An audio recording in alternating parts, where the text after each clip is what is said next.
Hey, Atrioc, what is up with Iran and the money? Hey, Atrioc, what do you think about the big banks? Hey, Atrioc, what's the big economic news in Sudan? These are all great questions that don't matter because it's not Marketing Monday. It's time for What's Up Beijing? 我在北京 Ladies and gentlemen, welcome to What's Up Beijing, where we go over news trickling out from China. I would like to talk to you today about movies for a second. 2026 has been the summer of the movie comeback. We all know this. We've discussed it before. It's Tom Holland summer. It's Zendaya summer. People feel like they're finally back in 2019. Movie theater owners are celebrating because it's the first 4 billion summer since pre-COVID. Movies are back. The Odyssey broke $1 billion. Spider-Man, Brand New Day, outdid that, did $2 billion. Obsession didn't quite do $1 billion or $2 billion, but became one of the most profitable movies in the history of cinema by having a budget of $750,000, less than $1 million, and making $500 million. It's genuinely insane. All of these movies are crushing. People are rushing back to the theaters, even Gen Z, and it's pretty cool. But Obsession was the ROI winner of the year because of the small budget and the massive success, the biggest return. It made 660 times its budget, an absolute colossus. And people thought there's no way you could possibly top that until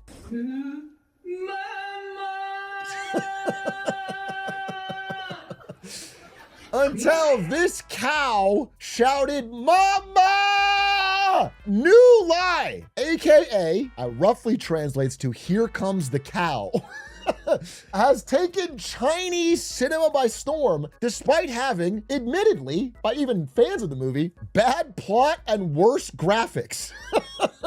People have compared it to a PowerPoint presentation, which, by the way, is good for me. PowerPoint presentation and cow is interesting. It had a budget of roughly $200. The smallest budget I've ever seen a movie released in cinema, ever, $200, and it has so far made, as of today, this climbs every time I check it, so it could be higher now, $6.7 million, making it 21,500 times its budget.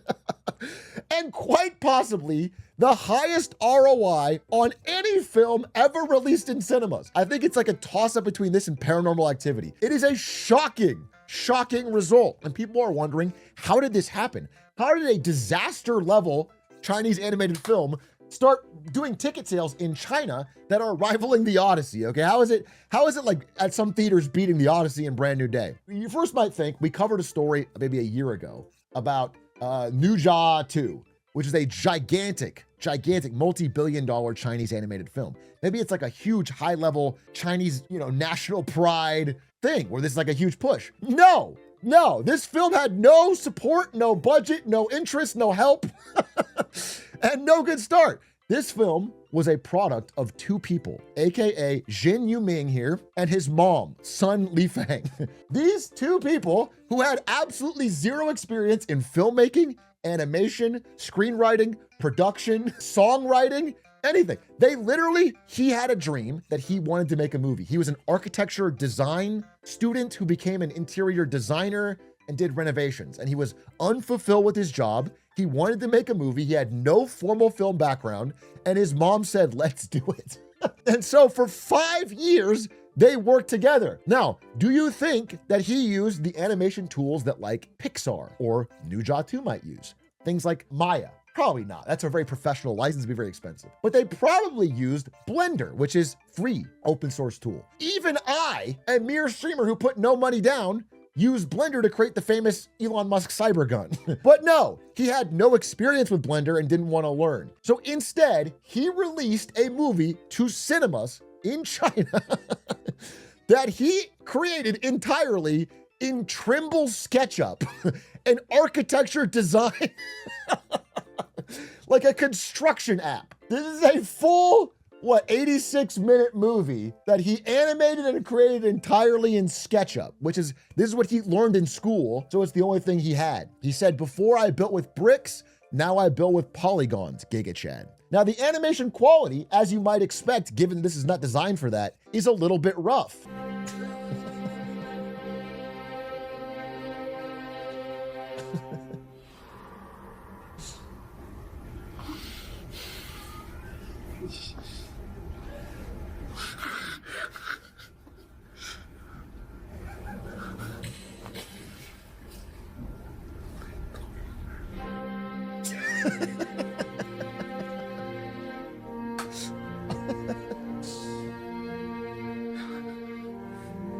Every clip, by the way, has like someone snickering in the background.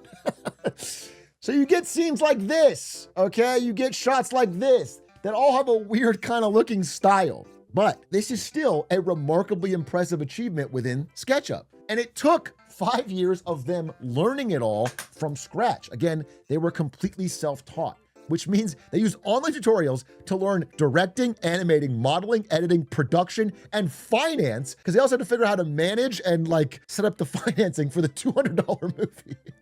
And like the contracts with the distributors, and they had to learn all that themselves. The mother had to learn screenwriting. She wrote the overall arc of the story, and she had to learn how to write and record the credit song and soundtrack. She's 62. At 62, she just decided to learn all this stuff. That's an insane hustle. They couldn't afford good enough computers to do this animation on. They kept crashing. So we had to use secondhand parts. So they had to go find secondhand parts that themselves kept failing. So it was a constant struggle between the machines they were working on, their small budget, the things they could get for cheap, and they slowly ground it down for 5 years. Then when it released, very luckily, he knew somebody through his life that worked at a distributor that helped him get, it's a short enough movie that it could fit in certain time slots. So because he had one connected distributor, he was able to get the movie into some theaters at launch. However, even though it was in some theaters, he had absolutely no money to market it. There's nothing to market. I don't even have the money for marketing. Additionally, the distributor, even though he's his friend, upon seeing the movie said, look, you should not release this. Look, I'm your friend. I know I said I would release this for you, but I didn't think this would ever actually happen. And now that I see it, it will be a bad look for you and your mom. Let's not put it in the theaters, okay? I'm your friend, but he persevered. He said, hey, you promised me, and he did it. So they put it out in a few theaters. A few theaters shoved this in, even though it had no marketing or budget. Upon release, the distributor was 100% right. Nobody watched it. It is a nation of 1.4 billion people. It sold fewer than 300 tickets. By August 14th, which is 2 weeks after launch, only 4 cinemas still showed it. It was essentially empty showing after empty showing. Now, that being said, I mean, it doesn't value your 5-year time, but on a $200 budget, you still made, I don't know, like a rack. You still made like $1,000. Easy money. But obviously was not a success. And then the mama clip starts to go viral in China. It becomes like a meme. Okay? And people giggling at it starts to go viral. And all of a sudden, people are starting to show up to the theater and ask if they're showing it. So some of the theaters that took it off started to put it back on. And instead of 4 theaters, it goes to 10, then 12, then 20, then 100. It starts to grow. And the social media buzz begins to spread. Here Comes the Cow starts to become a soft viral hit. And people start sharing a lot of clips of them having a genuinely good time at the film.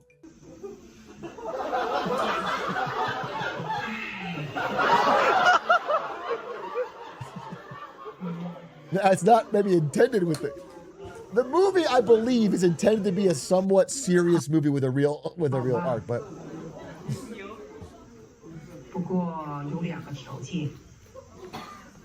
so they're having a good time, and it starts to take off. And I think part of it, when you look at reactions online, even Chinese, when we had Stefik translates on, is that while China has a much more positive view on AI as a whole than in America, there is still within the arts, within like book writing, film, drawing, there's still like a hesitancy or skepticism around AI in those fields. And people feel like even though this film might be ugly as shit, it might be super rough around the edges, it is undeniably human. It is like, you can make this in AI in 2 seconds, but they took 5 years and made it what they wanted in a real human, raw way. And there's something human about the experience of enjoying them with other people. So those two things combine to make it kind of this viral trend moment. And in fact, when people accuse them of being like, well, did you use AI? Or did you is this whole thing planned as a stunt? This quote, which we cut off the part of, actually said this, okay? This film's popularity is not the result of a carefully engineered publicity stunt. I have no money for marketing. There's nothing to market. That's why. He is responding and saying, listen, bro, I just made this over 5 years. It's lucky it's working out this way. And he's right, by the way. Even though social media was carrying some of it, at the end of the day, there's not even posters for this in the theater. you can't know where it's even playing. So that's where fans and even movie theater employees start stepping in. They start creating their own custom posters and putting them up in theaters next to The Odyssey and Spider-Man. Look,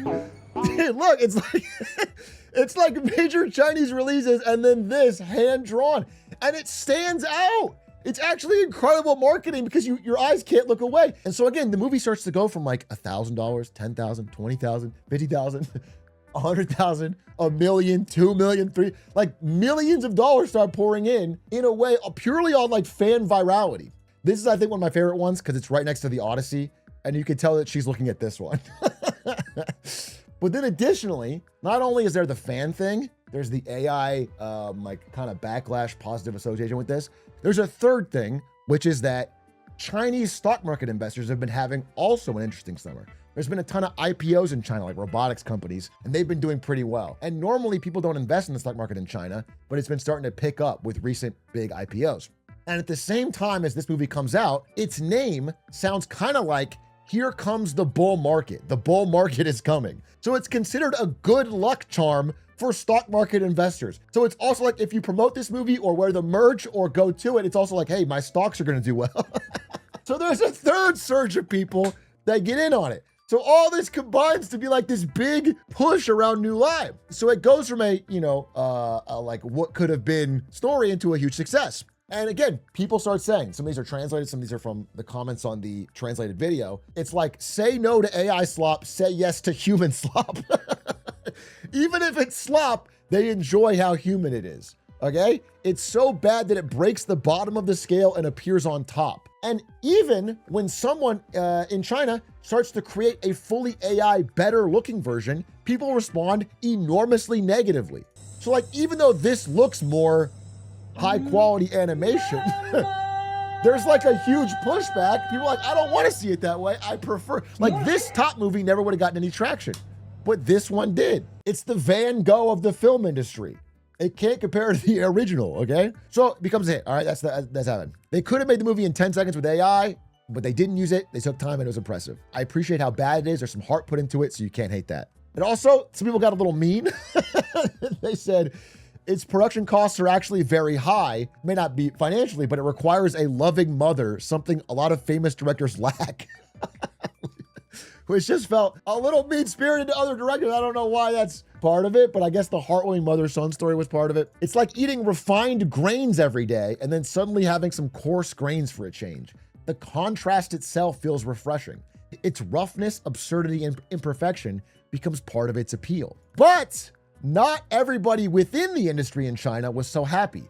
There were many Chinese directors and people in the film industry who actually were kind of like upset. They got angry at this film's success. This person was saying that cinemas should act as gatekeepers and reject films like this, not allow them to be allowed to be screened.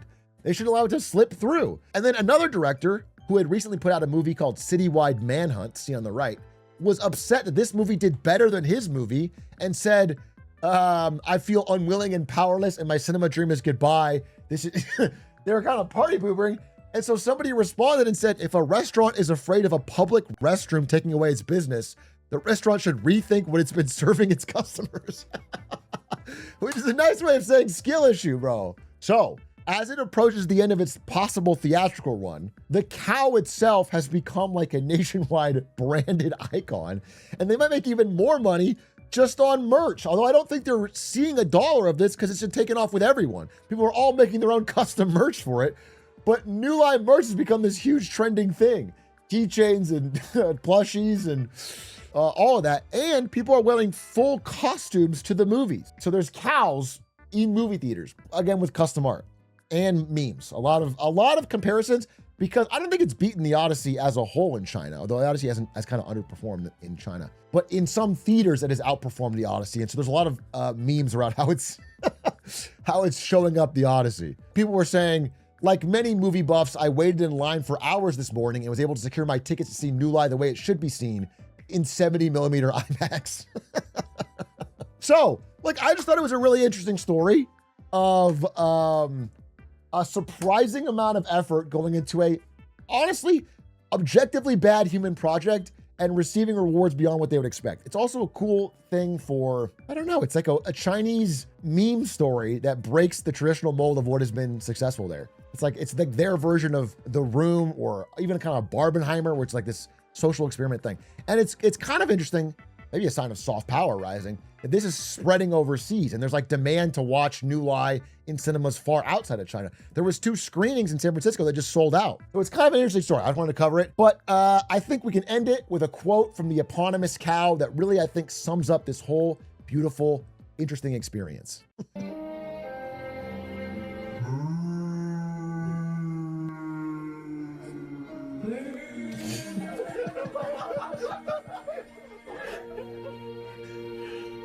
Powerful, powerful stuff. I'll see you next time on Marketing Monday and What's Up Beijing. Thank you for watching, and bye.